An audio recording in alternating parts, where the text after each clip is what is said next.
रियासत तेलंगाना के बेशतर अजला बशमूल दारकूमत हैदराबाद में वक्फे वक्फे से बारिश का सिलसिला जारी है। गुज़िश्ता रात शहर हैदराबाद के कई इलाकों में कहीं मूसलाधार तो कहीं हल्की बारिश हुई। महकमा मौसमियात ने शुमाली व वस्ती तेलंगाना के लिए आइंदा 12 घंटों में रेड अलर्ट जारी किया है। हैदराबाद में आज सुबह से मौसम के दौरान हल्की बूंदाबांदी देखी गई है और मौसम काफ़ी खुशगवार देखा गया। 24 घंटों के दौरान रियासत में शदीद बारिश की इत्तला मिली है।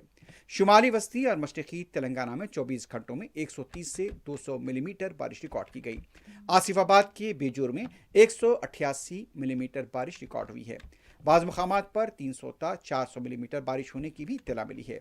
नलगुंडे में शदीद बारिश हुई है। हैदराबाद के जू पार्क के पास 24 घंटों में तकरीबन 39 मिलीमीटर बारिश हुई है। आने वाले 24 घंटों में रियासत के बेशतर अजला में शदीद बारिश की पेशकशी की गई है। हैदराबाद को लेकर कहा गया है कि रात तक भी वक्फे वक्फे से बूंदाबांदी तो कभी तेज बारिश हो सकती है।